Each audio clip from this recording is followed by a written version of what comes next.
Dear student, today we will discuss the story Lalaji by Jim Corbett. First, we will talk about the author. James Edward Corbett, popularly known as Jim Corbett, was a British Indian of Irish antecedents. He was a colonel in the British Army, was a famous hunter, and went on to become an equally well known conservationist, author, and naturalist.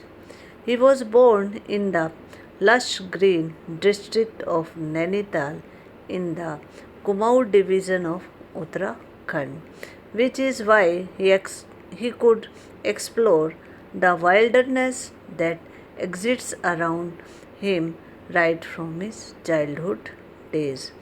His father, who was a postmaster in Nainital, died when Jim was only 4, and in order to support his family, Jim took up a job with the railways at an early age. Over the years, Corbett became a great hunter who killed many notorious man eating tigers and leopards in India. He was also a passionate photographer and author. After his retirement, he wrote a number of books on wildlife, describing his hunts and experiences. The most prominent ones being Man Eaters of Kumaon and Jungle Lore. He is also recognized for frequently speaking on the necessity to save wildlife from extinction. For this very reason, the Corbett National Park in Kumaon has been named after him. So, Jim Corbett was an Anglo-Indian writer. He was a short story writer. He lived for many years in the Kumaon district of Uttar Pradesh. So, this story Lalaji. The story Lalaji begins with the passenger train arriving from Samaria Ghat to the place called Mokme Ghat. It is narrated from the first person narration.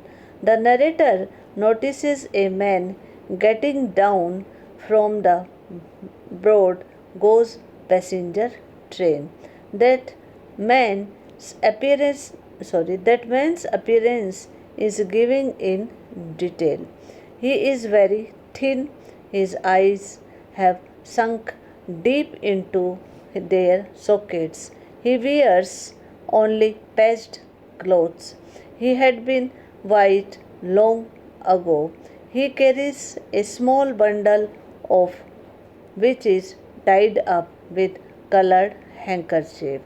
From his walking style, it is clear that he is violently sick. With the feeble steps, the sick man moves towards the bank of the river Ganges. He stops to wash his face. Then he spreads the sheet on then he spreads the sheet on the bank of river Ganges. The narrator understands that this sick man does not want to continue his journey in the same train. He opens his eyes and finds the narrator near him. The sick man tells narrator that he does not want to take trains as he is dying. He comes to spend only the last moment of his life near the holy Ganges.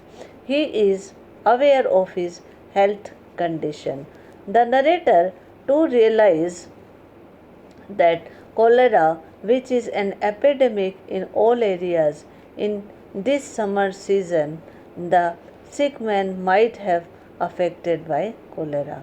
From his violent sick condition, he confirms that he is affected by cholera only. From the sick man, the narrator understands this sick man has no friends at this place, so the narrator is kind enough to take him to his place, which is 200 yards distance from the gangs.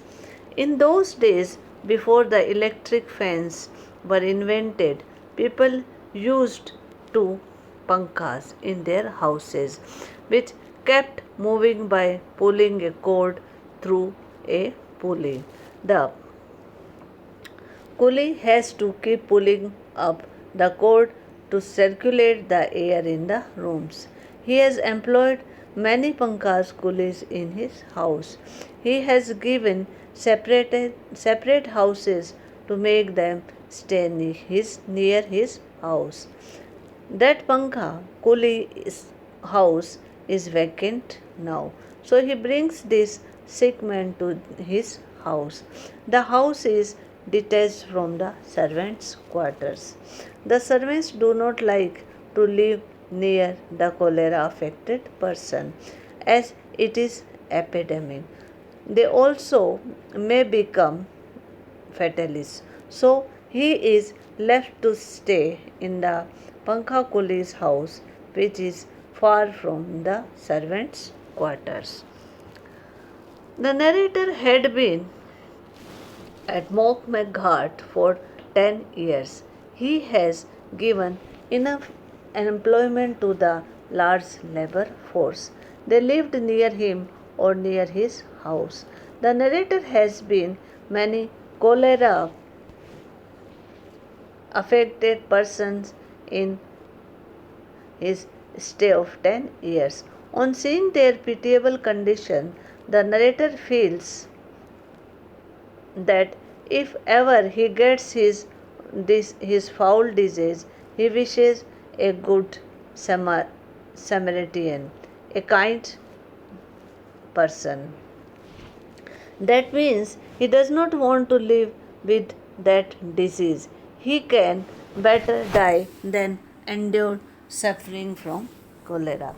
The narrator gives the information of people dying of cholera each year. The people in India died of cholera mainly not by the disease but by the fear of the disease. The sick man suffers from cholera which attacked him badly.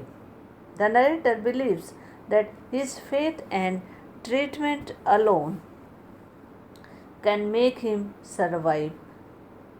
He has 3 more cholera patients with him. He makes the sick man believe that he will be cured out of this disease. Insults sorry he insists his disconfidence in the mind of that sick man. Because of his treatment and insistent confidence, the sick man regained his health and strength. At the end of the week only, the completely cured man narrates the story. Lala is the name of the man who comes to the end of his life with the disease cholera.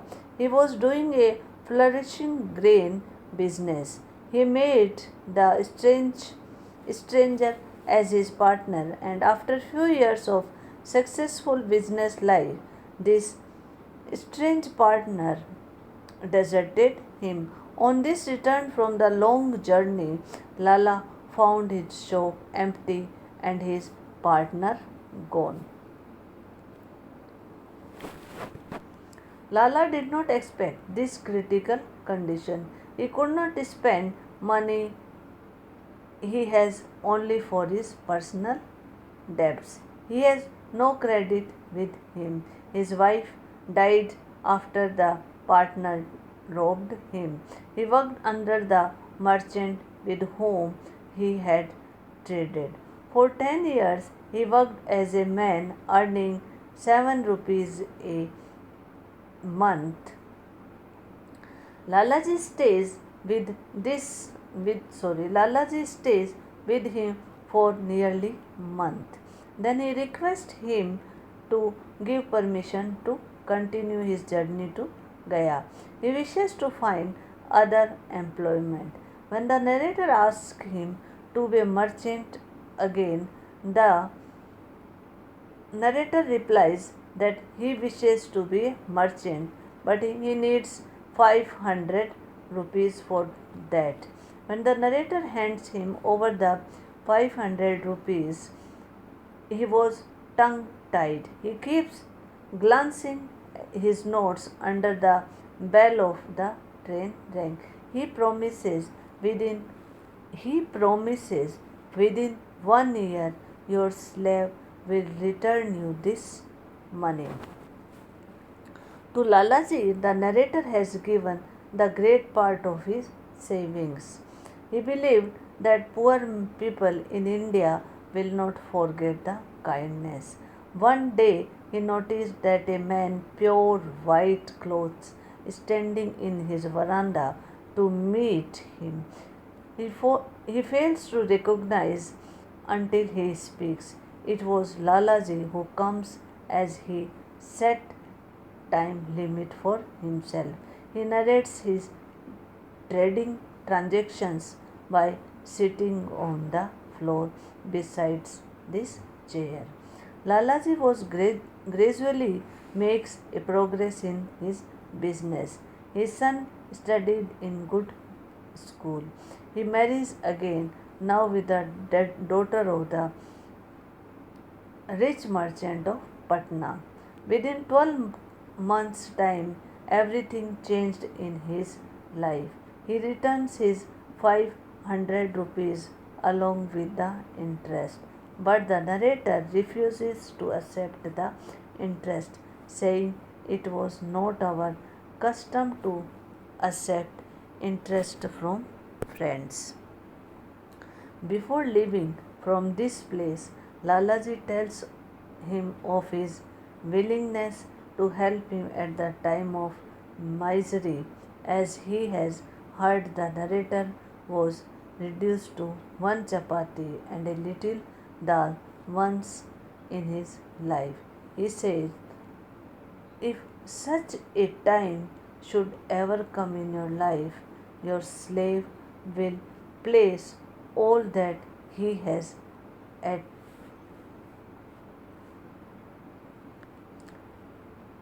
your slave will place all that he has at your feet. Even after 11 years of this incident, each year the narrator receives a big basket of best mangoes from Lalaji's garden. He aimed to be the merchant once again in his life after he has robbed by his partner.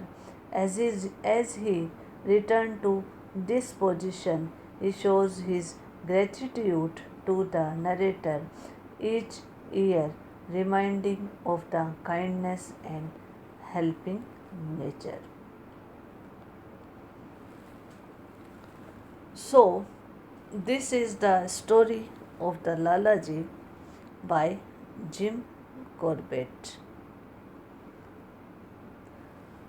And this story has a message. Life consists of up and downs. Lalaji was a successful merchant. Suddenly, he becomes a loser. He loses his wife and all his money. He has to work under the merchant with whom he has traded. He is infected with the fatal disease. He realizes his condition near death. Hope comes in the form of the narrator. He helps him to recover his health. He has given him his own savings to this. Lalaji, with which he starts his new business and become a successful businessman. He regains his financial position also.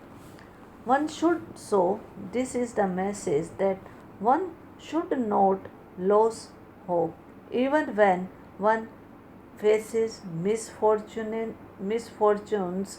continuously in one's life. One should not lose hope. He should understand that God's God's bestows in his life. It is his confidence that helps him to recover his health. So, this is the famous story of Lalaji by Jim Corbett.